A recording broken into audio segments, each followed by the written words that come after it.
Itulah sekilas narasumber kita pada siang hari ini.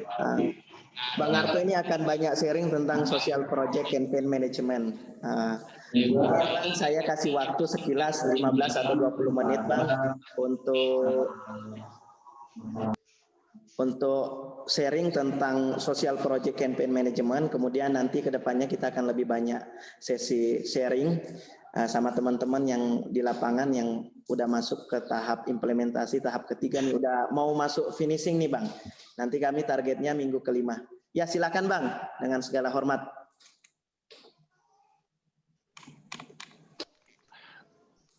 Baik, terima kasih. Assalamualaikum warahmatullahi wabarakatuh. Merdeka, teman-teman semua, Bang Rahman, Tomo, Wahyu, serta adik-adik dari seluruh Indonesia. Ini benar-benar dari seluruh Indonesia. Siap, siap. Kalau saya lihat. Dan yang pertama sebenarnya terima kasih juga ya karena pandemi. Karena kalau nggak ada pandemi, adik-adik ini kalian tidak akan melakukan ini, gitu. Dan selalu ada dua sisi dari setiap kejadian di dalam kehidupan atau keadaan yang kita alami. Selalu ada sisi negatif dan selalu ada sisi positif. Kita tinggal memilih saja mau melihat sisi negatifnya atau sisi positifnya. Dan hari ini saya senang sekali karena ini adalah sebuah proyek yang bukan proyek lucu-lucuan, tapi proyek yang sebenarnya akan menentukan panggilan hidup kita, jati diri kita sesungguhnya untuk tahun-tahun ke depan. Saya kasih contoh sedikit. Tadi teman-teman semua sudah lihat sedikit profil tentang apa yang saya lakukan ya. Saya melakukan hampir berbagai pekerjaan, mulai melakukan sosialisasi, punya acara konten di televisi, di radio.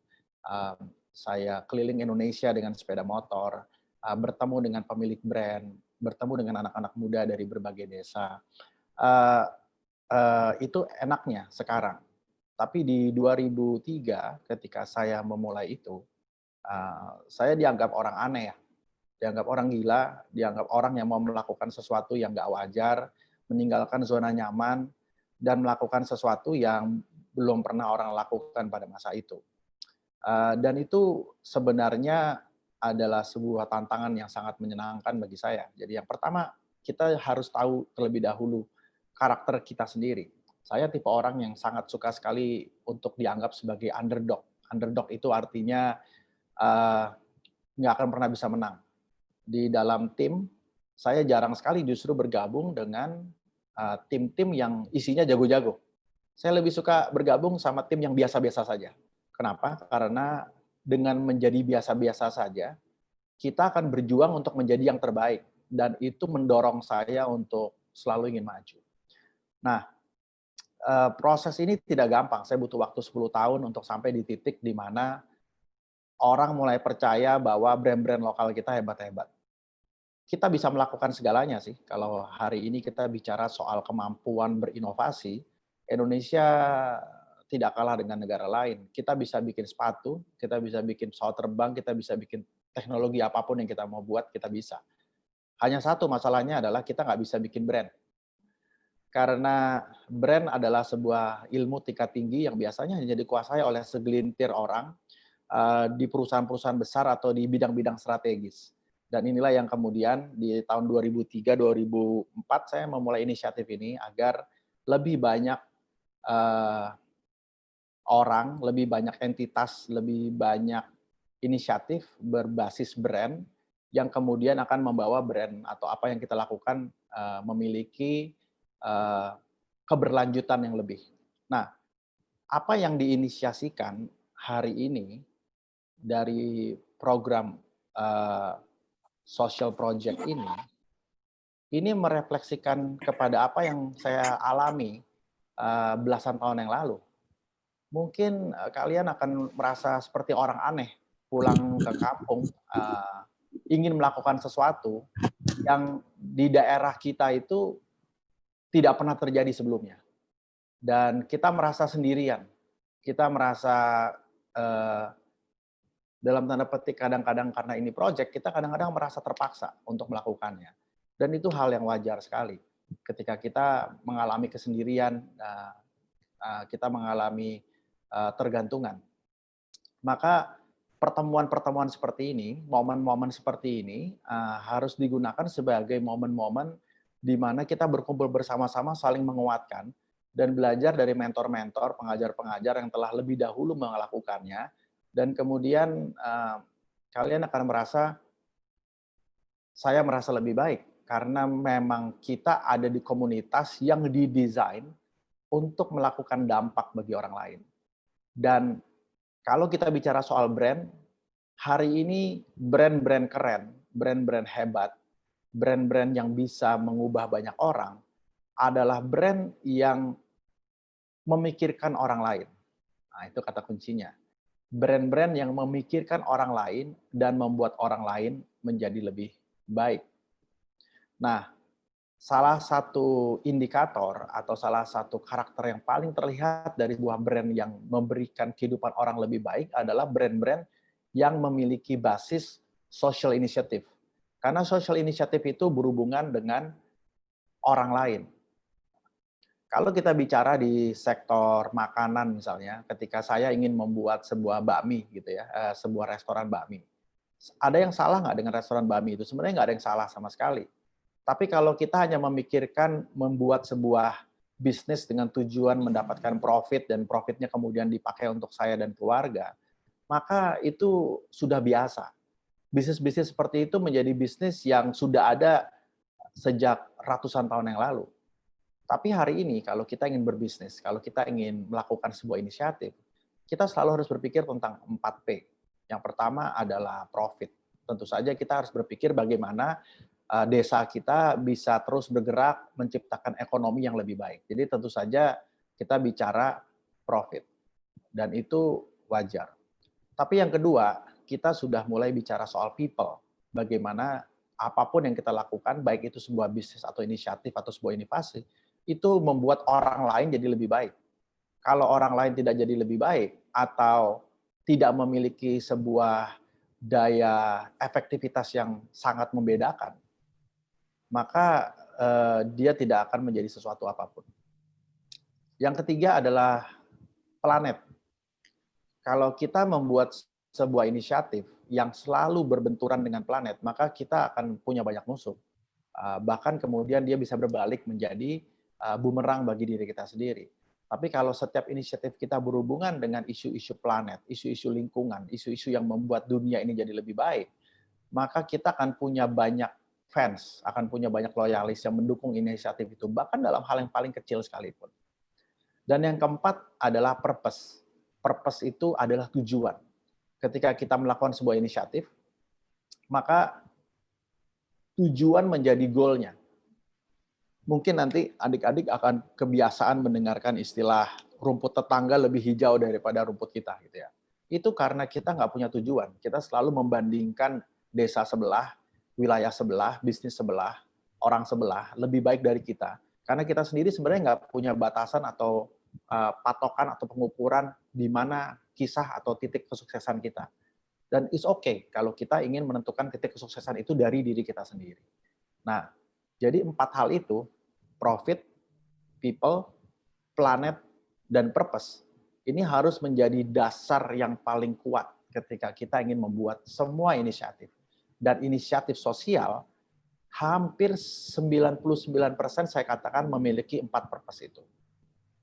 Nah, disinilah sebenarnya ketika saya diundang, saya bukan hanya merasa menjadi mentor, tapi saya justru ingin menjadi bagian dari inisiatif besar ini, dan ini penting sekali. Karena kita ada di titik di mana 20 tahun dari sekarang, 2030, 2040, kalian yang akan memegang peran yang sangat penting sekali. Mindset-nya harus diubah dengan cara kalian, bukan lagi dengan cara-cara yang dilakukan oleh ekosistem atau entitas yang berdiri di tahun 60 atau 70-an. Kisah-kisah sukses di era 60-70-an itu adalah sebuah kisah yang patut dijadikan aspirasi, tapi tidak bisa dijadikan model. Kenapa? Karena zamannya sudah berubah. Digitalisasi membuat apapun yang kita lakukan menjadi lebih cepat. The world is flat, mereka bilang begitu. Bahwa hari ini kita bisa berbicara dengan semua orang di seluruh dunia, mulai dari Prancis, Kazakhstan, Iran, Australia, Jepang, dan segala macam dengan hanya bermodal WhatsApp, dengan bermodal digital. Dan kesempatan-kesempatan inilah yang membuat proses teman-teman semua hari ini bisa diakselerasi dengan sangat cepat sekali.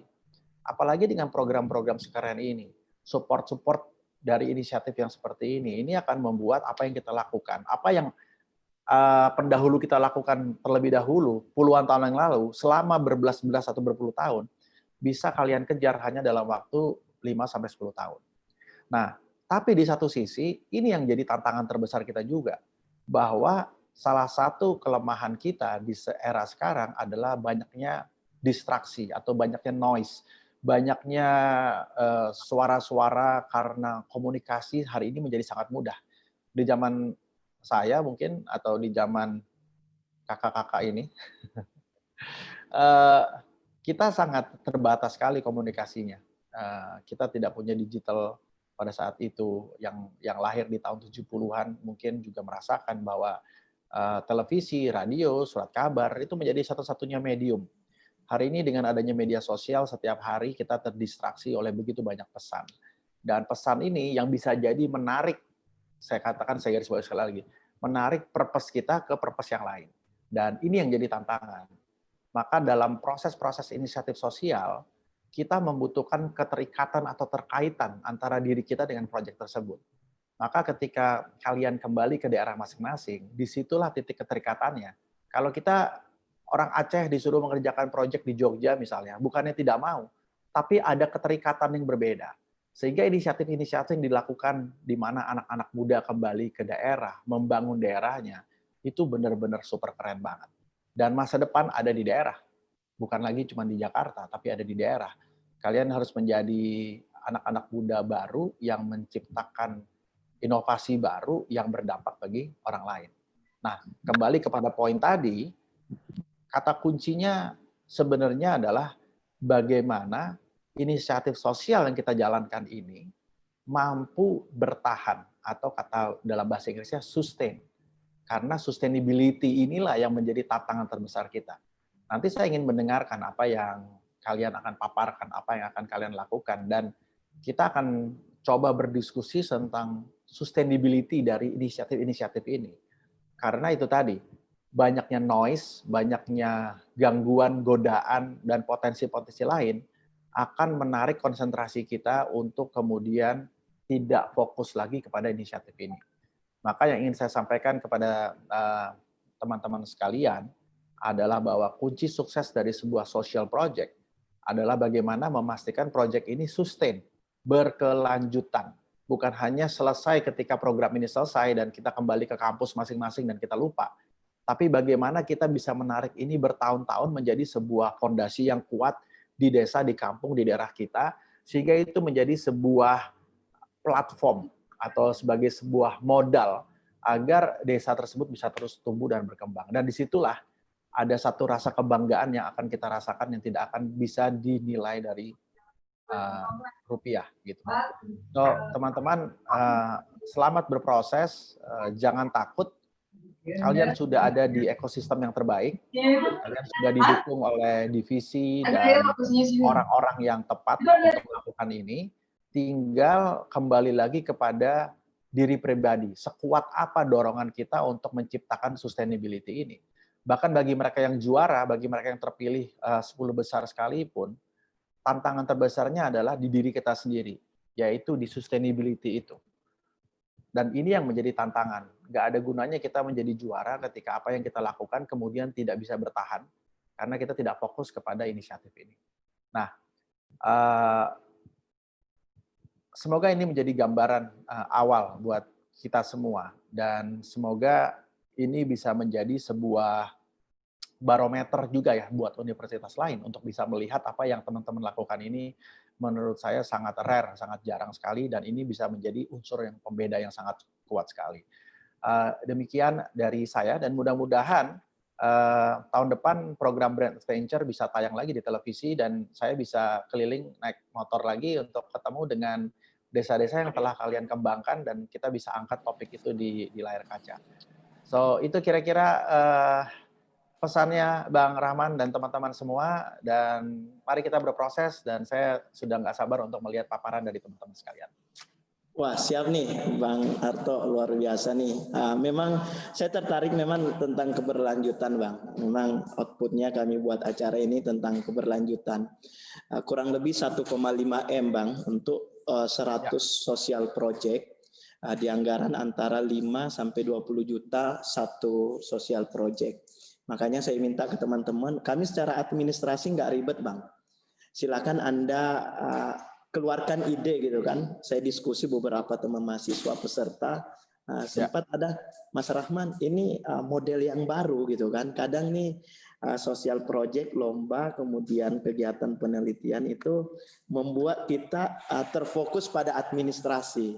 Saya sering katakan Innovillage lahir itu fokus kepada ide teman-teman apa dan silakan wujudkan gitu kan, kemudian sangat bermanfaat di tengah-tengah masyarakat. Wah, luar biasa juga tadi harapan Bang Arto itu mudah-mudahan dari 100 proyek sosial ini ada yang bisa masuk ke layar tayang, Pak Wahyu, Pak Tomo gitu kan. Mohon bantuannya juga Bang Arto gitu kan, segala macam. Ya mungkin saya ke Pak Tomo dulu nih, ada pertanyaan nggak sebelum kita lempar ke teman-teman mahasiswa? Mungkin lebih ke teman-teman mahasiswa nanti bisa punya kesempatan untuk mengeksplor apa yang sudah dilaksanakan kemarin-kemarin ya. Bagaimana proses ini, ada suatu hal yang bisa di-sharing di sini. Nanti untuk kemudian kita panggil aja Mas Arto ini untuk menjadi solutifnya apa, bagaimana kedepannya dan nextnya seperti apa. Mungkin dari ada teman-teman Innovillage setelah ini akan ada sesi itu, dan dari kami memang mau dipersiapkan reportnya mungkin diwakili, tidak semuanya pasti akan bisa sharingnya, tapi ada beberapa yang mungkin bisa melalui Pak Rahman akan diwakili, mungkin dari wilayah Papua, wilayah Kalimantan, mungkin Jawa Barat, itu mungkin bisa diwakili oleh siapa. Kira-kira itu Pak Rahman. Siap. Ini juga ada berbagai macam kategori Bang. Ada mulai dari buat aplikasi pendidikan, pariwisata, kemudian digital marketing, sampai ke energi. Banyak nih Bang. Saya sangat senang, saya bilang kita wadahilah buat teman-teman semua terus ini. Ayo serius dalam tahap implementasi supaya masyarakat merasakan langsung gitu kan di tengah-tengah masyarakat seperti itu. Ya boleh teman-teman yang peserta ada yang mau bertanya, ada yang mau diskusi langsung nih dengan Bang Arto. Kami persilakan nih, ini momen yang sangat jarang nih gitu kan teman-teman. Saya sering mengatakan Bang Arto, ini sejenis kuliah di luar kelas gitu kan. Silakan mungkin dari sudut pandang yang berbeda, makanya gali yuk banyak-banyak tuh. Bang Arto juga ini lulusan luar negeri gitu kan, segala macam. Jadi ayo yuk gali bareng-bareng. Siap. Ya, saya persilakan ke teman-teman, mungkin nanti disebutkan wilayahnya, kalau memang malu-malu langsung boleh dilewat di chat room Zoom, segala macam. Ya.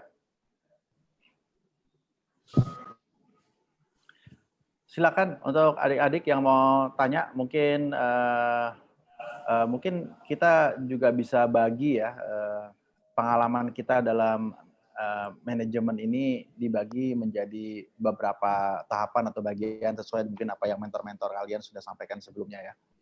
Kadang-kadang sosialisasi itu satu problem sendiri yang kita sebut sosialisasi project gitu.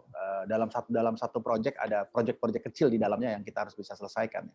Sosialisasi project, mungkin beta testing atau testing proses yang kita harus coba, kemudian struktur organisasi yang ada di dalamnya, itu semua bagian-bagian dari project-project kecil yang mungkin akan memberikan kesulitan tersendiri bagi kita. Jadi silakan kalau mau tanya secara lebih spesifik ke proyek-proyek tertentu, silakan di-share. Siapa tahu teman-teman di daerah juga memiliki masalah yang sama ya dengan apa yang kalian lakukan.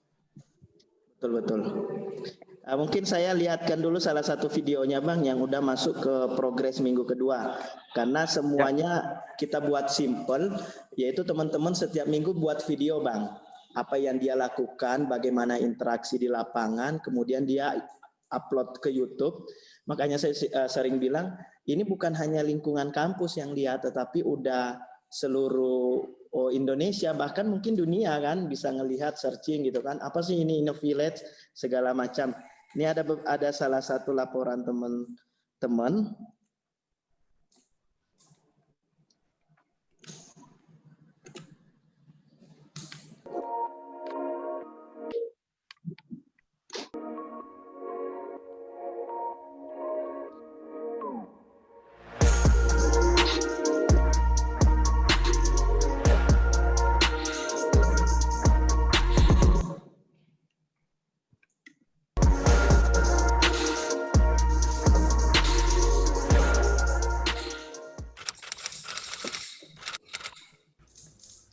Di tahap kedua, dimulai dengan mematangkan kembali riset proyek kami dengan lebih banyak mencari referensi. Alternators are the workforce of the power generation industry. It is capable. Setelah melakukan itu, kami menentukan spesifikasi komponen yang kami perlukan. Sebelum kami membeli komponen, kami tentunya melakukan bimbingan dengan dosen pembimbing kami, yaitu Pak Angga Rusdinar, untuk lebih mematangkan dari hasil riset kami sebelumnya. Keesokan harinya, kami langsung mencari komponen yang kami perlukan. Kami pun mencari beberapa vendor untuk membuat sebuah turbin. Namun, setelah berdialog soal harga, sepertinya tidak memungkinkan untuk membuat turbin baru, dan kami memutuskan untuk memodifikasi dan memaksimalkan turbin yang sudah ada di sana. Yang penting, fungsi dan kebermanfaatannya sama, yaitu dapat menghasilkan listrik untuk warga desa Pulau Sari. Kali ini, fokus kami akan lebih kepada pembangkitnya, dan kami akan berusaha keras agar pembangkit yang kami rencanakan untuk proyek pembangkit listrik tenaga mikrohidro ini berjalan dengan baik di Desa Pulau Sari.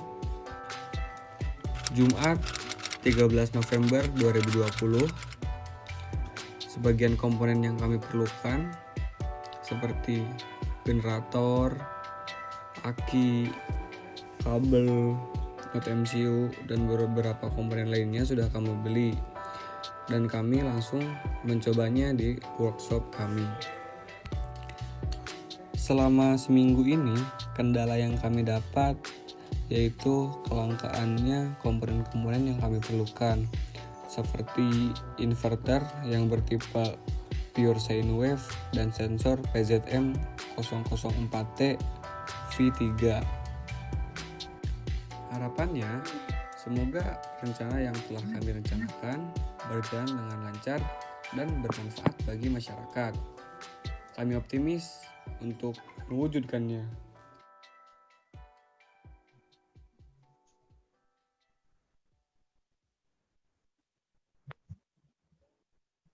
Itu Bang, dia buat mikrohidro, buat masyarakat desa segala macam. Banyak sih macam-macamnya Bang. Mungkin Bang Arto juga nanti bisa lihat di YouTube. Tinggal search InnoVillage tuh keluar banyak ide-ide dari teman-teman saya. Ya, yang pertama kalau saya lihat ya, apa yang teman-teman lakukan ini, khususnya di contoh yang pertama ini sebenarnya sebuah isu yang sangat penting sekali ya, karena kalau kita bicara soal listrik sebenarnya bukan soal lampu saja sih, tapi soal bagaimana kehidupan jadi lebih baik. Nah, United Nations atau PBB beberapa tahun yang lalu itu mengeluarkan apa yang disebut dengan SDG, Sustainable Development Goal. Ini adalah 17 inisiatif di dunia yang dipercaya akan membuat dunia menjadi lebih baik. Dan salah satunya adalah ketersediaan energi yang terbarukan. Gitu. Dan apa yang teman-teman lakukan ini jelas menjawab kebutuhan itu. Nah, yang ingin saya garis bawahi dan juga ini masukan buat teman-teman sekalian adalah tanggung jawab dari seorang inisiator atau seorang aktivis atau social project. Sebenarnya bukan hanya fokus kepada proses pembuatan teknologinya, jadi harus digarisbawahi itu. Tapi juga terhadap sosialisasi dan terhadap pemahaman masyarakat terhadap kehadiran teknologi-teknologi tersebut. Karena ini ada satu contoh yang menarik sekali ya, bahwa apapun yang kita lakukan di luar sana, kadang-kadang itu ada saja orang-orang yang tidak setuju dengan apa yang kita lakukan, meskipun yang kita lakukan itu baik. Karena ketika yang kita lakukan baik, bisa jadi kebutuhan-kebutuhan akan listrik lain itu digantikan dengan temuan yang luar biasa ini, dengan inovasi yang luar biasa di desa ini. Sehingga ada orang-orang yang merasa tersingkirkan juga ketika inisiatif ini lahir. Gitu. Nah, disitulah peran pemetaan awal, social engineering, bagaimana kita memetakan siapa ada di pihak mana, siapa tokoh-tokohnya, siapa kelompok-kelompok yang berperan penting di desa itu menjadi bagian dari pengembangan ini. Ini contoh nyata, ini saya coba share sedikit.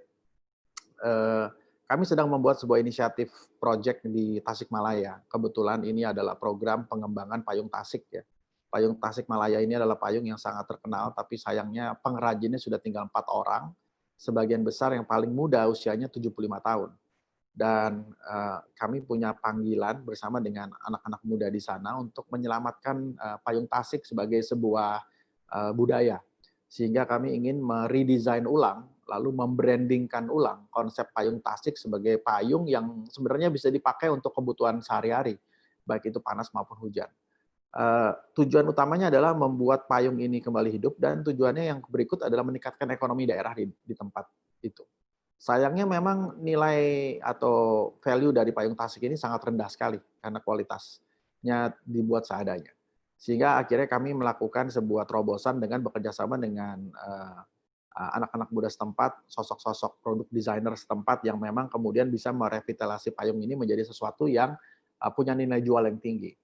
Nah, kalau dengan konsep seperti itu kita semua bayangkan semua orang pasti akan happy ya, akan senang karena kemudian nilai payung, harga payung menjadi lebih tinggi. Ternyata berbeda. Ada sekelompok orang yang tidak suka kalau nilai payung itu menjadi lebih tinggi. Karena harga jual mereka ke pihak ketiga menjadi lebih rendah, sehingga profitnya berkurang. Kami kemudian dibully, bahkan kami dianiaya secara fisik ya, dipukuli dan lain-lain. Karena yang kita lakukan itu justru bisa jadi masalah buat orang lain yang ada di sana. Gitu. Meskipun kita merasa itu sebuah inisiatif yang baik, tapi tidak semua orang di daerah kita itu merasa kebaikan itu untuk dirinya sendiri. Nah, ini yang saya ingin mengajak adik-adik semua, teman-teman, untuk juga bisa punya sensitivitas seperti itu. Kelihatannya yang kita buat memang baik untuk orang lain, tapi ada pihak-pihak yang bisa jadi belum tentu menerima. Oleh karena itu, perlu pendekatan-pendekatan sosial, perlu pendekatan-pendekatan yang sifatnya itu bersahabat sekali dan menyertakan banyak stakeholder di dalamnya, pemuka agama dan orang-orang lain. Apalagi yang berhubungan dengan hajat hidup orang banyak seperti microhydro ini, gitu. Nah, ini kemudian bicara siapa pengelolaannya, siapa pemiliknya kalau ini sudah berjalan. Kalau kemudian ada microhydro lain dilakukan oleh pihak lain atau swasta di daerah yang sama, apa yang harus dilakukan dan lain-lain. Jadi ini tantangan-tantangan dari sisi ekosistem yang nanti teman-teman mungkin juga bisa belajar dari mentor-mentor lain yang sudah pengalaman atau juga dari sesama inisiatif project di kota-kota lain ya, bagaimana menghadapi hal-hal seperti itu. Siap. Ini ada pertanyaan nih Bang dari salah satu peserta lewat chat. Jawa Barat, Lulu Ilma mau bertanya Kak, bagaimana cara agar sosial project campaign yang kita buat di sebuah desa bisa menarik perhatian masyarakat di desa? Apa ada kiat-kiat dan tipsnya Kak? Pertanyaan bagus banget. Mungkin sekalian juga menyambung apa yang saya sampaikan dengan apa yang kita lakukan di Tasikmalaya ya. Jadi salah satu kunci sukses bagaimana sebuah inisiatif itu menjadi populer atau menjadi sebuah inisiatif yang positif bagi setiap orang adalah yang pertama mengikut sertakan. Ini saya garis bawahi ya. Mengikut sertakan sebanyak-banyaknya elemen masyarakat atau komunitas masyarakat di dalam inisiatif tersebut sesuai dengan agenda atau struktur organisasi pengelolaan. Jadi teman-teman waktu pertama kali masuk membuat inisiatif, ingin membuat sebuah inisiatif, yang pertama kali kita pikirkan adalah ini keamanannya gimana? Ini yang akan mensosialisasikannya siapa? Ini yang akan menjaganya setiap hari, membuat laporan siapa? Ini yang bikin logistik ini siapa? Logistik itu artinya siapin makanan mungkin buat pekerja atau kemudian mengantar jemput tim dan lain-lain. Nah, ketika organisasi-organisasi dibuat, kita baru tahu bahwa kemudian ada divisi-divisi atau bagian-bagian penting di dalam proses ini. Nah, bagian-bagian penting inilah yang kemudian kita kerjasama dengan Karang Taruna setempat, dengan pesantren setempat, dengan ibu-ibu setempat, dengan kepala daerah setempat, lurah setempat, sehingga mereka semua itu diberikan ruang di dalam inisiatif ini. Dan jangan sampai nih kita bilang bahwa ini inisiatif saya, ini inisiatif kami, gitu ya. Kita bisa bilang saya memulai, tapi kami yang menyelesaikannya. Nah, ini yang seringkali tidak dilakukan. Sehingga ketika kita memulai, kita merasa ini proyek kita, dan orang lain bukan ikut dalam proyek ini. Sehingga daya resepien atau daya terima dari masyarakat sekitar juga menjadi berbalik. Meskipun yang kita lakukan untuk kebaikan mereka.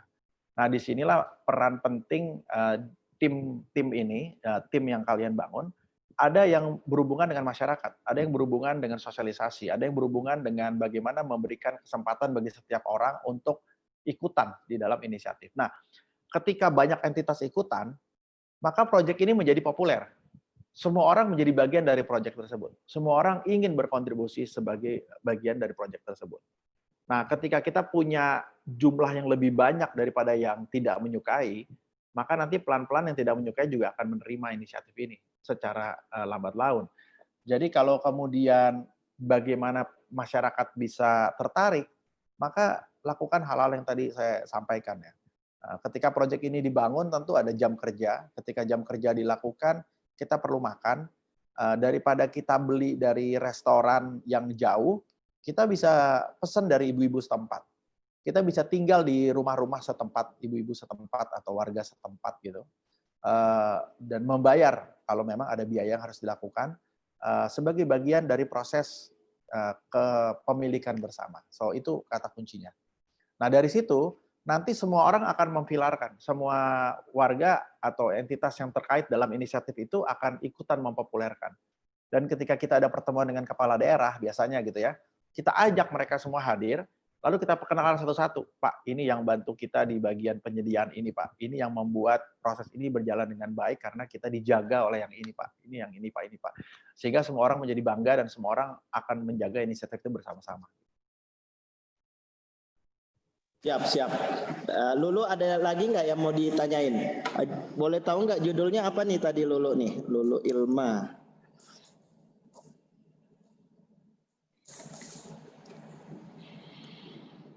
Lulu Ilma tadi judulnya apa, Mbak?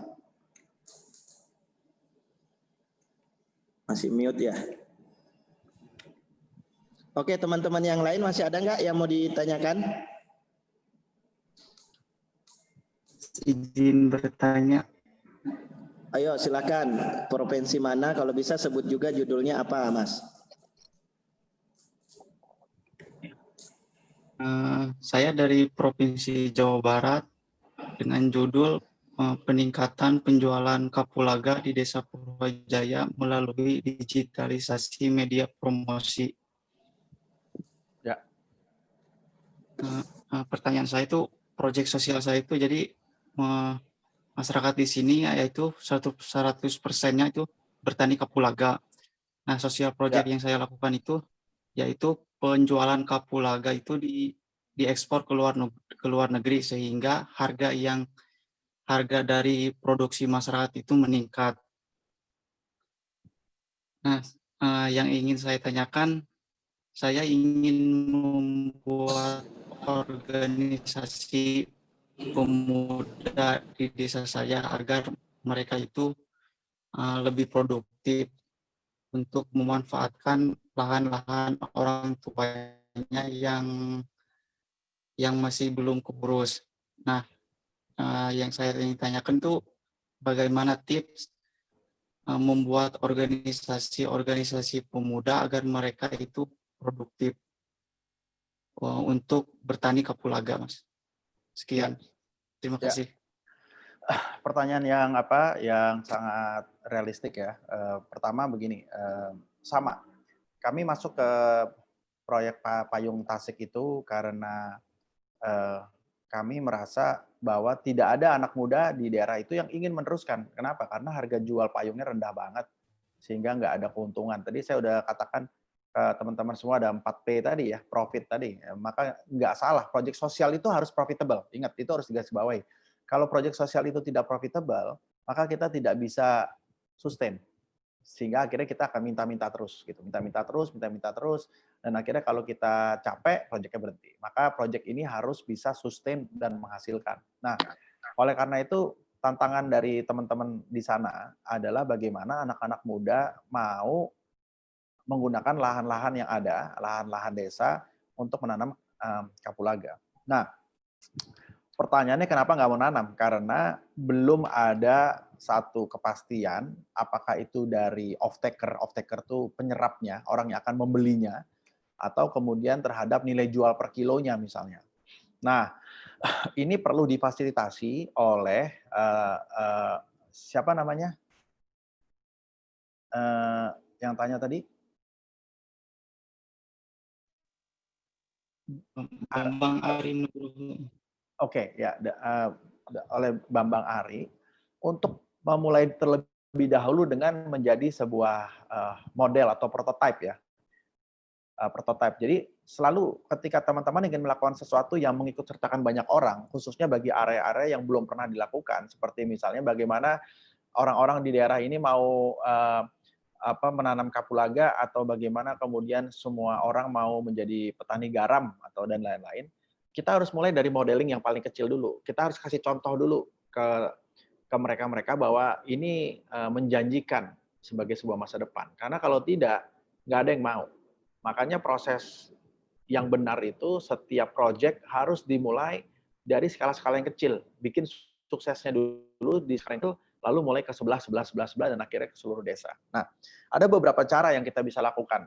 Minimal ada 2. Yang pertama adalah mencari potensi buyer. Potensi buyer ini adalah mereka yang bisa menyerap kapulaga secara masif. Nah, oleh karena itu, pendekatan itu bisa dilakukan pertama berhubungan dengan perusahaan-perusahaan yang memiliki kepentingan terhadap kapulaga, misalnya sebagai rempah-rempah, baik itu yang ada di kota-kota besar ataupun bahkan di luar negeri yang tadi disampaikan. Dan ini adalah isu marketing, isu jualan, isu bagaimana kita ketemu sama buyer. Dan hari ini kita bisa ketemu buyer dari berbagai platform digital yang ada di seluruh dunia. Dan ini perlu ketelatenan dan ketekunan. Tapi yang kedua dengan melakukan enforcement sosial atau saya katakan enforcement itu mungkin kalimatnya bukan pemaksaan, tapi dorongan sosial, khususnya bagi perusahaan-perusahaan yang ada di sekitar desa kita. Jadi ada satu program CSR, ada satu kebijakan CSR di mana memang korporasi atau pabrik atau industri yang ada di sekitar daerah itu harus menyerap kembali konten-konten lokal kita. Saya nggak tahu mungkin 1% atau 2%. Dan disitulah kita perlu ngobrol. Kalau kita bicara jamu, maka bisa jadi mereka misalnya ada pabrik sepatu dekat tempat kita gitu. Ya mereka belum tentu akan menyerap kapulaganya, tapi mereka akan menyerap jamunya atau turunan dari kapulaga. Oleh karena itu kita perlu kerjasama lagi sama orang-orang yang bisa membuat kapulaga ini menjadi sebuah produk turunan yang kemudian diserap oleh CSR tersebut atau korporasi tersebut. Dan itu simpel banget sebenarnya, tapi kadang-kadang perlu ketok pintu bareng-bareng ya. Perlu perangkat desa, teman-teman komunitas, teman-teman organisasi di daerah untuk datang sama-sama ketemu sama perusahaan-perusahaan yang ada di situ untuk menyerap produk-produk yang ada. Karena dengan adanya penyerapan itu, maka ada potensi lapangan pekerjaan. Sehingga ketika ada potensi lapangan pekerjaan, anak-anak muda di daerah tidak nganggur, sehingga mengurangi angka-angka kriminalitas dan hal-hal negatif lainnya. Kalau itu dipahami oleh perusahaan-perusahaan yang ada di sekitar desa tersebut, mereka juga akan mengalami kondisi yang positif juga ketika lebih banyak kolaborasi itu terjadi. Nah, ini poin penting yang sebenarnya nggak ada hubungannya dengan proses menanam itu sendiri, tapi ini adalah lobby-lobby sosial yang perlu dibangun. Yang ketiga, ada satu inisiatif juga yang teman-teman bisa lakukan adalah dengan meningkatkan nilai kapulaga sebagai sebuah produk dengan daya saing yang tinggi. Contohnya apa? Saya kebetulan sedang bekerja sama dengan Uni Eropa untuk membantu pendataan apa yang disebut dengan indikasi geografis. Indikasi geografis itu apa sih? Itu adalah sebuah perlindungan hukum kepada sebuah daerah yang memiliki keunikan yang tidak dimiliki oleh daerah lain, khususnya di sumber daya alam dan sumber daya manusia. Ubi Cilembu misalnya. Ketika ubi itu ditanam di Cilembu, lalu bibitnya diambil, lalu ditanam di Surabaya, maka orang Surabaya, orang Jawa Timur itu tidak boleh klaim bahwa ini ubi Cilembu, karena ubi Cilembu yang benar hanya boleh diambil dari ubi Cilembu. Ini berlaku juga dengan kopi Gayo. Kopi Gayo, ketika kita ambil bibit kopinya ditanam di Pulau Jawa, kita tidak boleh mengklaim ini adalah kopi Gayo, karena kopi Gayo yang benar itu adanya di Gayo. Berlaku juga untuk mebel Jepara. Meskipun Cina bisa membuat mebel Jepara yang lebih bagus, tapi Cina tidak boleh mengklaim mebel itu sebagai mebel Jepara. Karena mebel Jepara, kopi Gayo, ubi Cilembu, itu sudah dilindungi secara hukum, dan itu disebut namanya indikasi geografis.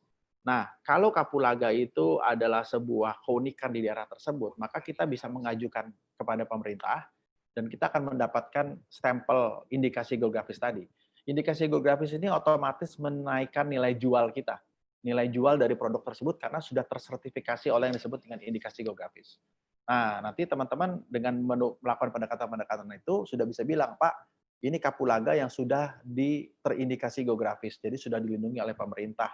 Kualitasnya sudah baik dan silakan diserap sebagai bagian dari proyek kerjasama jangka panjang. Dan itu biasanya ketika kita sudah punya indikasi geografis, banyak orang yang mau kerjasama dengan daerah-daerah itu, karena itu menunjukkan keunikan atau originalitas dari daerah tersebut. Nah, saya usulkan nanti kalau di lain waktu ada kesempatan japri saya atau DM saya, nanti saya bisa kasih syarat-syaratnya agar kita bisa ajukan, nanti teman-teman yang ada di sana bisa ajukan itu ke kepala daerahnya, lalu kepala daerahnya nanti bersama-sama untuk mengajukan proses itu ke Dirjen Haki misalnya. Nah, ini model-model yang mungkin kita bisa lakukan ya. Keren banget. Juga salah satunya kemarin tuh ada di Buton Bang, Sulawesi Tenggara. Dia tentang pariwisata, ada tuh padang pasir di tengah laut. Jadi dia bantu promosiin buat website segala macam, kemudian kolaborasi dengan dinas pariwisata. Saya merasa ya silahkan aja. Maksudnya ini kan opportunity membantu masyarakat situ, pemerintah segala macam gitu kan. Wah, luar biasa tuh kalau ada pemandangan seperti itu gitu kan, Bang. Orang kan nggak semuanya tahu gitu kan, segala macam. Makanya tuh salah satu dibentuk pariwisata seperti itu, Bang. Ya, betul. Sebenarnya keunggulan dari program-program seperti ini, apa yang dilakukan oleh Telkom University, sebenarnya adalah kekuatannya ada di networking. Ada di kemampuan kita untuk kenal dengan siapa. Nah, teman-teman harus memaksimalkan sebenarnya mentor-mentor yang diundang itu bukan hanya sebagai seorang mentor, jadikan mereka sebagai akses kita untuk mengembangkan apa yang mau menjadi impian kita. Karena itu yang paling mahal sebenarnya. Siapa kenal siapa di dalam industri ini menjadi daya dorong yang kuat sekali. Gitu. Kami juga kebetulan dari apa yang saya lakukan, kami punya banyak brand aktivis. Jadi karena di tahun 2003 itu saya mulai sendirian, tapi hari ini kita punya 70 orang brand aktivis di seluruh Indonesia. Dan satu brand aktivis kami itu sekarang fokus kepada daerah di Magelang. Ada sebuah desa yang namanya Desa Subur kalau nggak salah ya. Itu yang disebut dengan Nepal Panjava. Jadi ada satu desa yang bentuknya sama seperti Nepal di Kathmandu itu ya, Nepal Panjava. Dan kami tanya apa yang dibutuhkan oleh teman-teman di sana. Mereka butuh peralatan camping, mereka perlu signage dan segala macam. Dan kami konekkan lagi dengan brand-brand yang punya kepentingan di sana, lalu pemerintah daerah yang ada di sana. Jadi di situ pentingnya bukan hanya kita mengetahui tentang tekniknya, tapi juga networking-nya, skill-skillnya, sehingga prosesnya bisa dilakukan dengan sangat cepat sekali dan masif.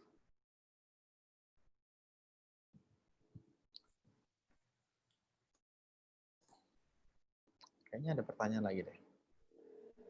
Punten. Nih dari Bengkulu Bang. Ya, halo Bengkulu. Adrin ini di chatroom dari tim Coffeetition ingin bertanya bagaimana jika masyarakat tidak tertarik kepada inovasi kita padahal alat yang kita buat membuat proses produksi produk masyarakat lebih efisien daripada proses tradisional sebelumnya.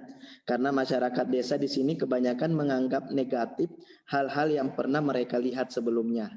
Wah, seru nih Bang. Betul. Itu kenyataan di lapangan. Jadi kadang-kadang kita sudah memikirkan yang terbaik sama mereka, tapi bagi mereka belum tentu itu yang terbaik.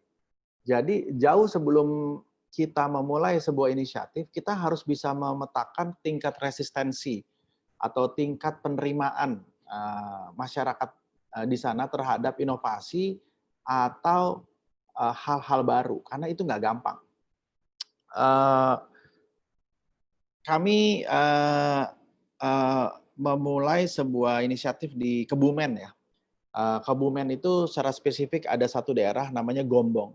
Dan di Gombong itu ada sebuah rumah milik Ibu Marta Tilar. Kita sebutnya Rumah Marta Tilar. Dan inisiatif kami adalah ingin membuat rumah itu sebagai rumah budaya agar masyarakat yang ada di sekitar Gombong dan sekitarnya itu mau menerima rumah itu sebagai rumah yang mendukung gitu ya kemajuan anak-anak muda di sana. Kenapa? Karena pada saat kami masuk, Kebumen itu adalah daerah dengan kondisi nomor 2 termiskin di Jawa Tengah.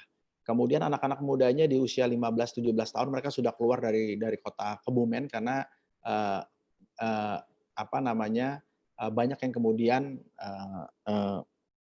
merantau ke luar negeri, keluar kota sama seperti banyak sekali perantau-perantau. Nah, kami perlu waktu 1 tahun untuk bisa memetakan bagaimana proses pendekatan kami kepada warga sekitar, gitu. Karena di sana kan ala-ala Banyumasan. Jadi kami harus paham dulu kondisi di lapangan sebelum kita memulai inisiatifnya. Jadi untuk Adrin di sana, kadang-kadang it's okay untuk mundur 2 langkah atau 1 langkah kembali sebelum kita meneruskan apa yang kita lakukan. Karena semakin kita memaksakan, kalau kita nggak kuat atau kita nggak punya dukungan strategis dari pihak-pihak yang memang punya kepedulian itu, maka saya bisa pastikan kita akan capek di tengah jalan. Jadi kadang-kadang it's okay, ada istilah kayak poco-poco gitu ya, maju 1 langkah untuk kemudian maju 2 langkah. Nah, coba petakan kembali masyarakatnya kenapa nggak mau terima, lalu apa yang membuat mereka tidak mau terima, dan lain-lain. Tapi kadang-kadang itu tadi, tidak semua inovasi baik itu bisa berjalan di setiap daerah karena resepsi dari masyarakat memiliki karakter yang berbeda-beda. Sehingga ada sebuah proses yang membutuhkan waktu 3 tahun, ada proses yang membutuhkan waktu 2 tahun, ada proses yang membutuhkan waktu 3 bulan. Kira-kira gitu. Bayangin tuh, dua-duanya ngomong puyeng gue. Coba ngomongnya apa? Siap. Ini ada yang beberapa di daerah gabung satu Zoom tapi bertiga Bang. Oke, kita lanjut nih Bang. Dari Ilham Banten ingin bertanya soal proyek kami kan membuat sebuah alat dengan tujuan adalah untuk membantu masyarakat sana yang kesulitan air. Kemudian dari situ apa kita harus memikirkan profit atau keuntungan yang akan kami dapatkan karena tujuan program kami hanya untuk membantu bukan untuk bisnis.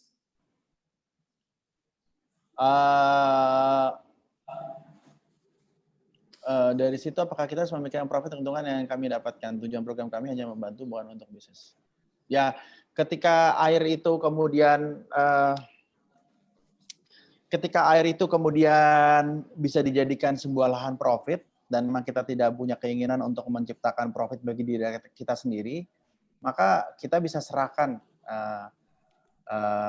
manajemen alat tersebut kepada orang-orang yang memang, atau komunitas atau perangkat-perangkat yang memang punya tanggung jawab untuk melakukan itu. Kan ada badan usaha milik desa ya, yang kita juga bisa ngobrol bahwa misalnya setiap liter atau setiap air yang disalurkan ke setiap rumah itu ada biaya sewanya misalnya. Biaya sewa itu misalnya Rp10.000 atau Rp15.000, maka itu nanti keuntungannya akan diambil oleh badan usaha milik desa dan dikelola oleh badan usaha milik desa.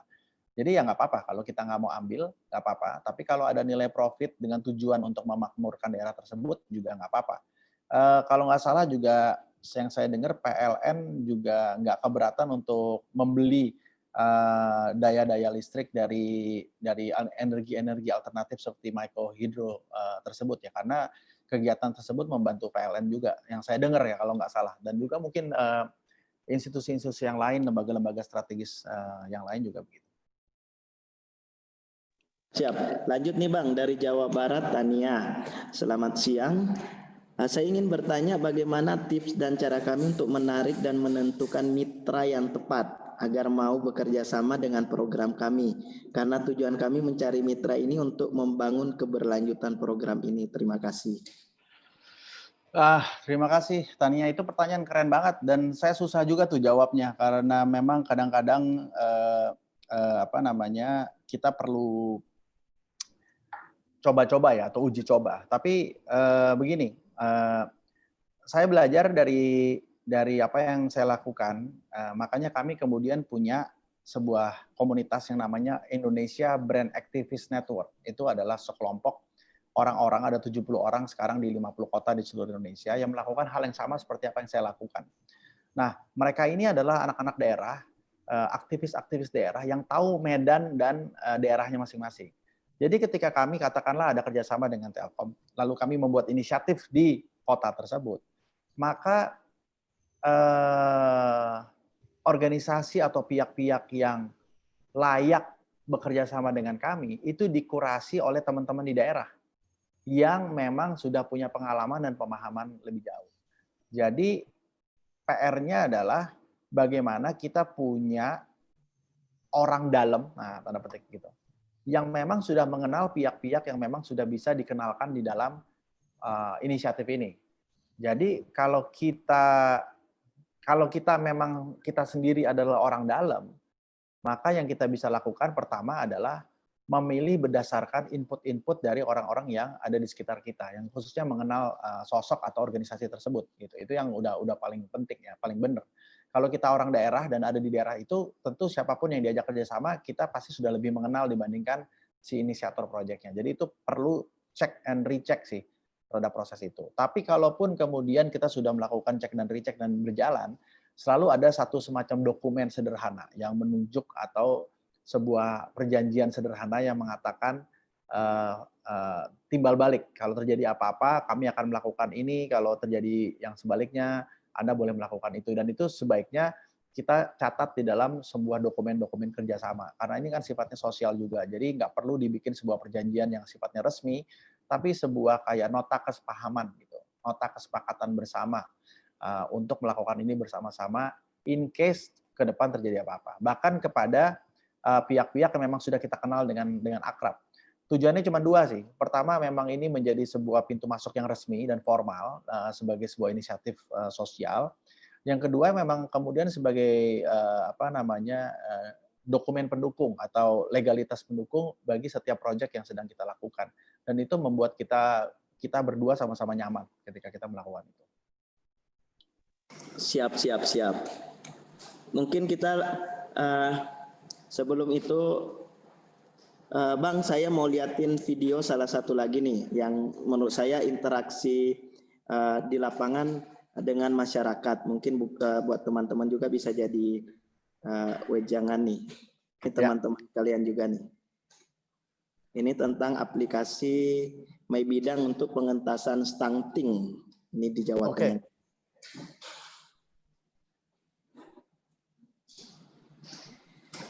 Jadi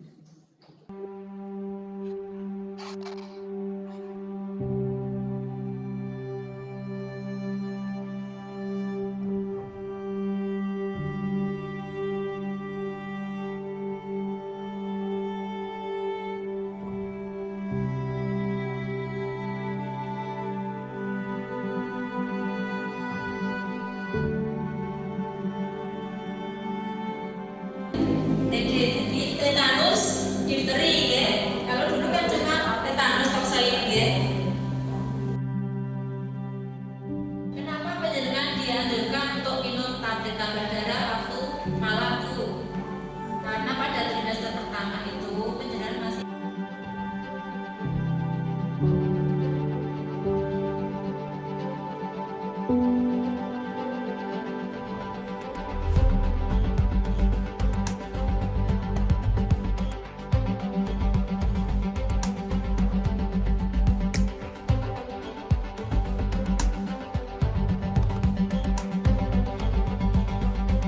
Kalau ini aplikasi Medical itu fokus untuk monitoring kesehatannya panjenengan. Jadi di samping ibu hamil, orang bersikap perhatian, mereka begawe terus begawe, gitu. Tahu-tahu sudah tidak ada gerakan sejak 2 hari yang lalu.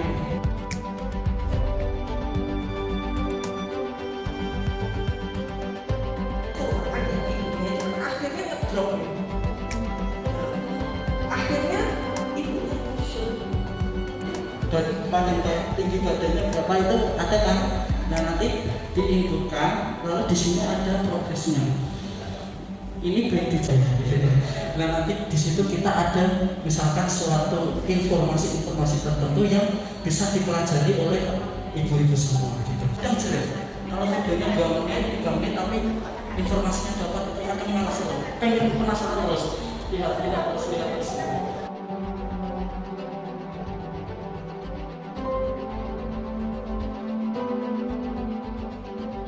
Perkenalkan, nama saya Muhammad Ilham Alhari dari perwakilan tim InnoVillage, yaitu pengembangan aplikasi My Bidan untuk pengentasan stunting di Desa Kedawung.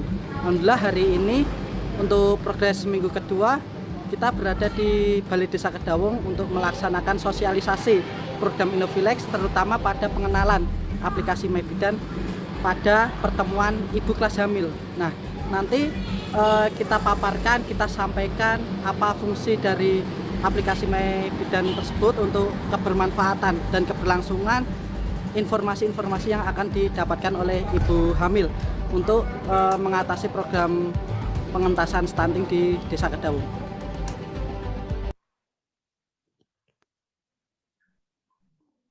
Itu sekilas Bang tentang pengentasan stunting. Menurut saya sih memang di Jawa Tengah kalau nggak salah tuh ya Sragen lagi tinggi-tingginya segala macam ya, untuk stuntingnya gitu kan segala macam. Ya saya harap nih seperti ini Bang, lahir gitu kan memang langsung berinteraksi dengan masyarakat. Kemudian puskesmas sangat butuh gitu kan, kebantu teman-teman mahasiswa buat aplikasi gitu kan segala macam. Jadi ini nih keberlanjutannya dapat gitu Bang. Ya. Ya Ini lagi-lagi ya. Kasih masukan juga tuh gimana Bang? Ya ini juga salah satu, saya rasa ini bukan cuma aplikasi buat orang-orang di Sragen ya, bisa untuk Indonesia ini kalau kita kembangkan dengan baik, karena stunting ini wajah Indonesia ya, wajah kesejahteraan kita gitu. Dan kalau saya lihat dari pengalaman seperti ini atau inisiatif yang seperti ini, selalu kata kuncinya dari setiap startup adalah sosialisasi. Biaya paling besar tuh dari sebuah inisiatif atau startup adalah di sosialisasi gitu. Itu yang paling mahal banget. Dan kita seringkali berhenti atau seringkali banyak dari kita itu latar belakangnya justru di teknologinya. Tapi kita nggak punya orang yang mampu melakukan sosialisasi ini di masyarakat. Maka peran CEO itu kadang-kadang menjadi sentral sekali sebagai penghubung atau sebagai jembatan sosialisasi. Nggak semua orang tech itu bisa ngomong ya, nggak semua orang tech itu bisa nyaman ngomong. Tapi kalau saya lihat tadi contoh yang tadi, itu saya lihat menjadi sangat baik sekali karena memang kemudian yang bersangkutan juga melakukan sosialisasi secara menyeluruh. Harapannya memang cuma satu sih, kadang-kadang startup seperti ini, apps seperti ini akhirnya berhenti karena tidak ada bahan bakar lagi gitu. Karena tidak didukung lagi oleh oleh pihak-pihak yang bersangkutan. Nah, ini yang saya rasa tantangan dari setiap founder adalah harus bisa terus berjuang walaupun kemudian nggak ada pendanaan yang signifikan sekali. Karena kalau kita sebenarnya percaya dengan apa yang kita kembangkan sebagai aplikasi dan jumlah anak atau jumlah penyebaran stunting menjadi semakin kecil, itu sudah salah satu bukti bagaimana aplikasi ini telah menjawab masalah yang ada gitu. Dan setiap aplikasi yang dibuat itu nggak ada yang jelek. Semua aplikasi anak bangsa itu selalu bagus-bagus, tapi yang kemudian kenapa yang satu tidak berhasil, yang pertama hal-hal paling sederhana sih. Daya dorong, daya juang, daya sustainability, kemauan untuk tanda petik hidup susah di tahun-tahun pertama itu kadang-kadang jadi tantangan buat kita sih. Dan saya lihat banyak aplikasi-aplikasi yang berhenti di tengah jalan karena faktor-faktor yang seperti itu. Pecah timnya, yang satu sudah nggak punya fokus lagi ke sana, terus kemudian tergoda oleh inisiatif lain yang lebih menarik, yang uangnya lebih kelihatan, dan lain-lain. So, itu tantangan-tantangan yang sebenarnya sangat manusiawi sekali, dan itu sebenarnya nggak ada hubungannya sama teknologi, karena semua startup, semua tech yang sudah berjalan dibiayai secara seed, di level angel bahkan, itu sudah berhasil meyakinkan orang lain bahwa apa yang mereka lakukan itu sebenarnya punya manfaat dan dampak yang besar. Tapi kadang-kadang ya banyak yang berhenti juga di level seed ya, karena hal-hal yang tadi saya sampaikan. Gitu kira-kira. Saya putar satu video Bang, ini saya juga belum nonton laporan minggu kedua yang di Papua Bang. Iya, oke, Papua.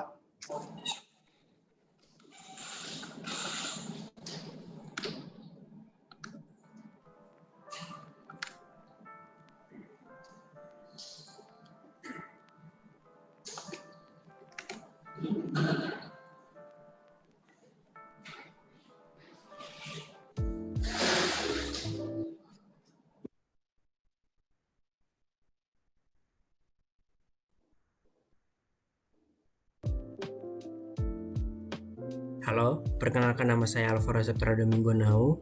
Saya dari tim Cerita dari Tempat Matahari Terbit. Di sini saya akan mengupdate progres di minggu kedua ini.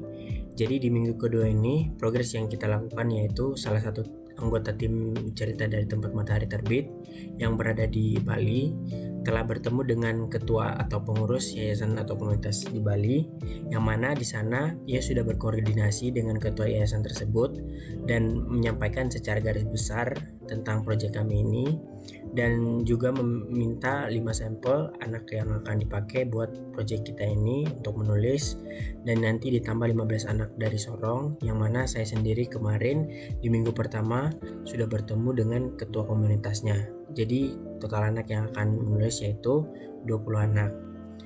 Jadi setelah terkumpul, rencananya kita akan memulai aktivitas dengan anak-anak itu di minggu ketiga nanti. Oh iya, di foto ini mohon maaf anggota tim kami tidak menggunakan rompi InnoVillage dikarenakan rompi masih dalam tahap proses pengiriman dari Sorong ke Bali, karena kemarin semua rompi dikirimkan ke Sorong, sedangkan anggota Cerita dari Tempat Matahari Terbit posisinya sekarang itu berbeda pulau. Sekian progres minggu kedua ini, sampai jumpa di progres minggu selanjutnya. Saya masih agak bingung inisiatif yang dilakukan ya, selain kemudian ada 5 anak atau total 15-20 anak yang bergabung ya. Bisa ceritain sedikit? Ini gabung nggak? Kalau saya baca sekilas kemarin gini ya, Bang Harto. Mereka buat sebuah cerita.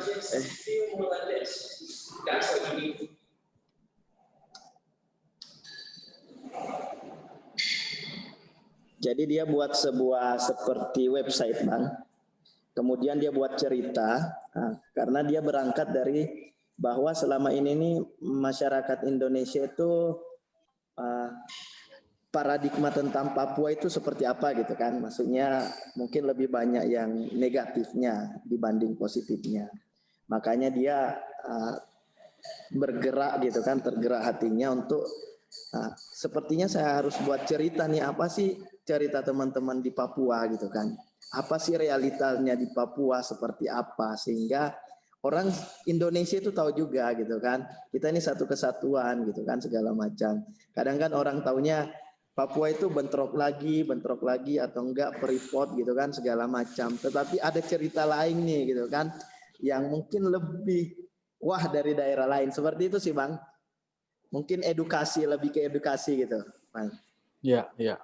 Oke, berarti kemudian menyertakan penulis dari Bali itu bagian dari kolaborasi bersama mungkin ya, agar narasi-narasi itu bisa dibangun. Yes, saya rasa inisiatif positif ya untuk menceritakan tentang keindahan bumi Papua dan hal-hal yang lain itu sebenarnya tidak hanya dilakukan oleh teman-teman dari Papua saja, tapi juga dari seluruh Indonesia sih. Jadi saya rasa ini jadi sebuah gerakan apa ya, literasi juga mungkin ya, yang bisa dipakai sebagai bagian dari sosialisasi Papua gitu. So ini ya saya rasa sesuatu yang masuk akal, bisa dilakukan. Memang kemudian tantangannya, ini juga masukan bukan hanya untuk teman-teman di Papua, tapi juga untuk semua proyek inisiatif yang sedang kalian lakukan, adalah maju itu relatif sekali, kemajuan itu relatif sekali. Artinya apa? Artinya ketika kita ingin memajukan sebuah daerah, kita juga harus memahami kemajuan seperti apa yang kita ingin berikan kepada warga di daerah tersebut. Kalau kita tumbuh di kota besar, lalu kita membayangkan kemajuan itu adalah dengan adanya jalan layang dan gedung-gedung tingkat tinggi, maka ketika kita membawa konsep itu ke desa, dengan membawa model-model dari kota lain, itu tidak akan bisa berjalan dengan baik. Justru kemajuan itu harus digali dari akar permasalahan yang ada di dalam desa itu sendiri. Tadi contohnya kayak microhydro tadi, itu contoh nyata tentang kemajuan. Kemajuan itu tidak selalu melulu dengan beton dan hal-hal yang lain. Jadi ketika kemudian kita bisa menjaga bumi Papua sedemikian indahnya, maka itu juga bisa disebut satu kemajuan. Dan apa yang teman-teman lakukan di sana adalah mendukung proses kemajuan-kemajuan tersebut. Sama seperti di Bali misalnya, yang hari ini kadang-kadang ada pro dan kontra dari teman-teman di sana, yang bagaimana kemudian pariwisata bisa menghidupkan Bali, tapi juga di satu sisi menghilangkan nilai-nilai kultur budaya Bali yang selama ini sangat kuat sekali gitu. Nah, jadi memang kemudian kita perlu mendefinisikan ulang kemajuan itu di daerah kita masing-masing seperti apa, dan kalau bisa memang tidak berkiblat kepada hal-hal yang kita pelajari dalam konteks kepentingan kita sendiri gitu ya, atau keren menurut kita, tapi juga keren harus berdasarkan dampak yang kita bisa berikan kepada masyarakat. Bang, ya mungkin teman-teman saya sampaikan lagi, ada yang ingin bertanya.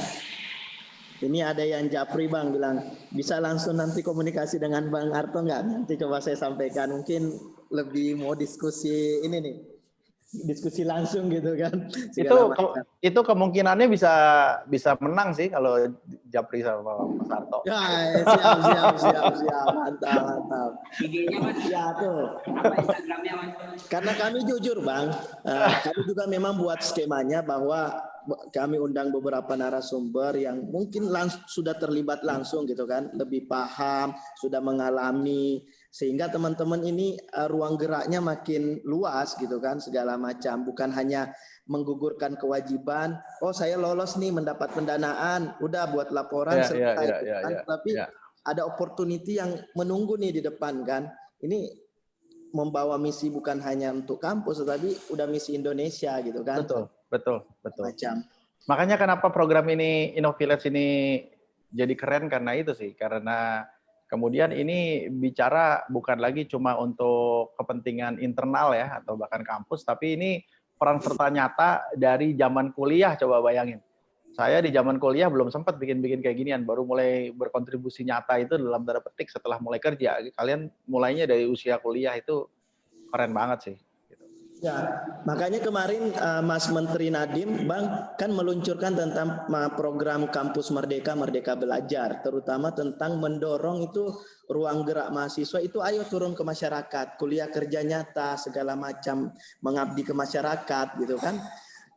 Saya rasa kami udah jalan gitu kan, kami sudah tahap implementasi, Mas Menteri udah menggaungkan ke seluruh negeri, kami udah langsung tangkap nih karena ya emang harus seperti itu gitu kan Bang, lebih nyata di lapangan, teman-teman langsung bertemu dengan tantangan, kemudian penyelesaian segala macam seperti itu Bang. Ya. Dan itu benar-benar bikin kita jadi kayak apa ya? Kayak energetik ya gitu. Saya tuh kenapa hari ini sangat senang sekali dengan inisiatif yang sifatnya punya impact sosial, nggak lagi cuma sekedar bantuin temen bikin kafe atau bikin coffee shop, ya itu oke-oke juga sih. Tapi melakukan impact sosial itu benar-benar bisa mempunyai dampak yang luas. Dan impact sosial yang paling kuat dan mudah untuk dibangun itu adalah skala yang paling kecil, yaitu skala rukun tetangga, skala dusun, skala desa. Karena impact-impact yang seperti itu bisa kelihatan langsung dibandingkan dengan membangun satu provinsi atau satu pulau, itu sangat sulit banget gitu. Jadi teman-teman sudah ada dalam ukuran yang tepat gitu dan judul yang tepat, saya rasa ya. Siap. Saya info juga nih Bang Arto, kami ini lagi di Telio Coffee Bang. Telio Coffee Telkom University Coffee for Endowment. Ini lokasinya ada di tengah-tengah kampus. Ini Bang Tomo dari Jakarta sengaja untuk ngopi darat gitu kan sama Pak Wahyu segala macam. Sebenarnya simple Bang, kemarin saya juga termasuk yang ikut menginisiasi lahirnya Telio Coffee, bukan hanya bisnis jualan kopi Bang. Jadi saya itu salah satu tugasnya bagaimana mengembangkan dan menjalankan misi endowment fund untuk kampus. Nah kita rasa kampus di luar negeri itu yang top 10 segala macam itu tidak ada besar tanpa endowment yang besar gitu kan. Makanya kami mulai pelan-pelan jalan ke situ, bagaimana mengumpulkan endowment fund dana abadi kampus yang suatu saat akan membackup gitu kan biaya kampus. Simple sebenarnya Bang, sehingga mahasiswa cuma beli misalnya 1 cup, misalnya harga 20.000, ya 15-20% itu masuk ke endowment Bang, keuntungannya. Makanya teman-teman nih saya diskusi sama Pak Tomo, Pak Wahyu gitu kan, inilah yang kami lakukan gitu kan, bukan hanya memikirkan ya udah ini tugas saya, tetapi bisa dirasakan semuanya gitu Bang. Dan berawa efek untuk kemajuan kampus. Keren. Itu berdiri di atas kaki sendiri kalau bahasa Indonesianya. Siap. Nanti kita ngopi darat lah Bang Arto nih. Siap. Semoga pandemi segera berakhir. Saya juga sampaikan ke teman-teman tetap jaga protokol kesehatan, jaga kesehatan terutama yang sudah ada berada di daerah. Ini saya juga dapat laporan Bang, sudah ada yang beberapa di pelosok susah sinyal segala macam. Karena memang kan ini terdiri dari 1 sampai 3 mahasiswa Bang, satu proyek sosialnya, bahkan ada melibatkan lebih. Kadang misalnya proyek sosialnya di Sumatera anggotanya Jawa, Kalimantan, dan ada bahkan yang misalnya dia posisi proyek sosialnya di Jawa, dia dari Sumatera, dia ke Jawa Bang, ke Jawa ngekos sebulan untuk mengimplementasikan proyek sosialnya. Menurut saya ini luar biasa lah effort teman-teman bagaimana untuk menghasilkan itu. Baik Bang, mungkin karena keterbatasan waktu juga di tengah-tengah kesibukan Bang Arto juga, mungkin closing statement Bang buat teman-teman untuk terus maju dalam mengimplementasikan proyek sosialnya. Intinya saya sering bilang gini Bang, jangan berpikir tentang untung rugi dulu, tetapi teman-teman jalankan dengan ikhlas ide teman-teman, semoga membawa kebermanfaatan dan keberlanjutan seperti itu. Ya silakan Bang. Ya setuju. Terima kasih sekali lagi atas waktu yang diberikan teman-teman. Jangan pernah berpikir ini soal menang atau kalah. Apapun yang kalian sedang lakukan di program ini adalah program yang membentuk diri kita untuk jadi lebih baik. pelajari tentang bagaimana kita berproses ya. Mungkin bukan hanya kita kalah, tapi inisiatif kita nggak berjalan di tempat yang kita sudah tuju. Banyak faktor. Tadi faktornya jarak lah, faktornya tentang masyarakat daerah yang tidak menerima atau resisten terhadap inisiatif kita, dan banyak faktor-faktor lain. Tapi jadikan itu sebagai pengalaman, karena itu akan membuat kita jadi lebih baik. Saya tidak pernah bilang mereka yang gagal atau yang kalah itu berarti selesai hidupnya, tapi justru itu menjadi bagian yang membuat kita menjadi lebih tajam, lebih baik untuk masa yang akan datang. Tapi program-program seperti ini juga akan membantu kalian untuk menemukan panggilan kalian. Kalian itu mau jadi apa?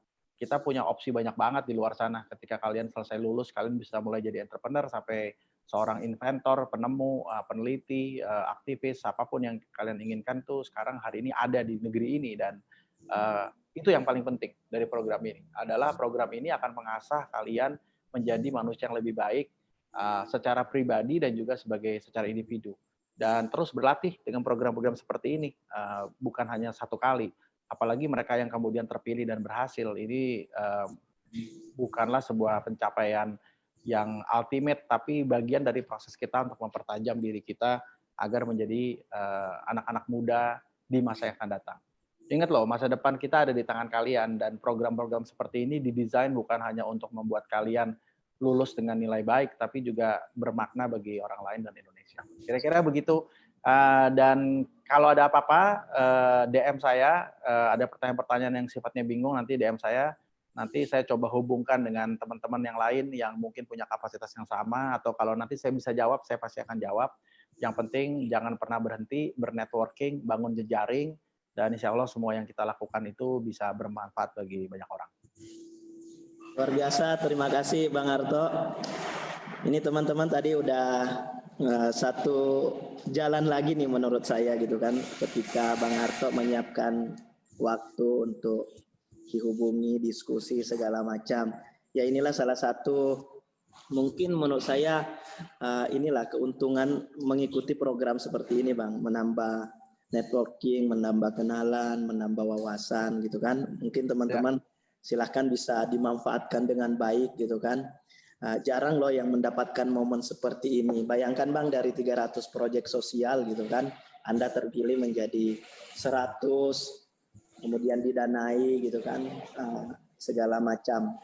Jadi terima kasih banyak Bang Arto, luar biasa sharingnya. Kita berikan aplaus dulu buat Bang Arto untuk siang ini. Terima kasih teman-teman. Luar biasa. Jangan lupa support Brand Adventure Indonesia di Instagram dan YouTube kalau ada kesempatan. Dan mudah-mudahan kalau nanti programnya sudah jalan, kabarin ke kami. Karena ketika nanti kami ada trip untuk jalan, kami bisa liput juga apa yang teman-teman lakukan di daerah ya. Siap, terima kasih banyak Bang. Luar biasa tuh, itu teman-teman tuh dengar langsung tuh tadi tuh. Jangan lupa. Mudah-mudahan nanti ada ide-ide yang luar biasa gitu kan. Bang Arto bisa kunjungi langsung dan bisa liput. Terima kasih Bang atas waktunya. Mohon maaf kalau ada kurang segala macam. Mungkin kalau Bang Arto ada kesibukan yang lain, silahkan Bang. Terima kasih atas waktunya. Baik, terima kasih Bang Rahman, Mas Tomo, Pak Wahyu, dan adik-adik semua. Sampai kita ketemu lagi. Terimalah salam nasional kita sekali merdeka. Tetap merdeka. Merdeka. Makasih Bang. Sama-sama.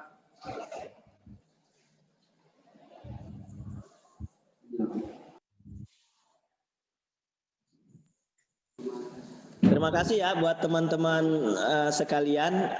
Yang mungkin di desa silahkan lanjut aktivitasnya, yang kuliah silahkan juga dilanjut. Tetap jaga protokol kesehatan, jaga kesehatan dengan baik, saling mengingatkan satu sama lain antara ketua dan anggota tim untuk tetap jaga kesehatan. Ketika ada apa-apa, komunikasi dengan kami atau dosen pendamping. Jangan lupa laporan progresnya tetap diupdate segala macam. Untuk absensi teman-teman silakan absensi di chat room dengan nama lengkap dan NIM.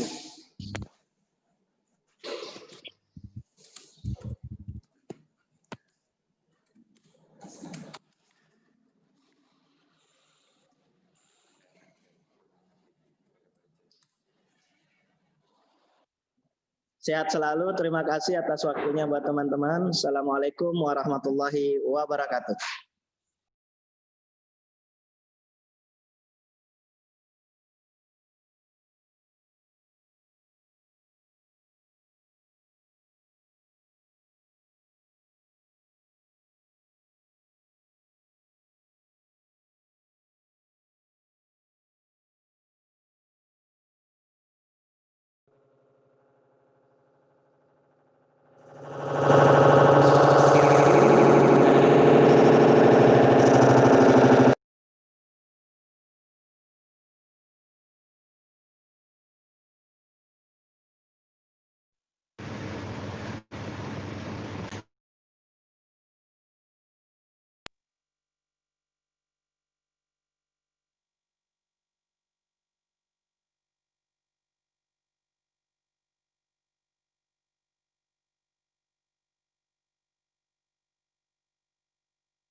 Yang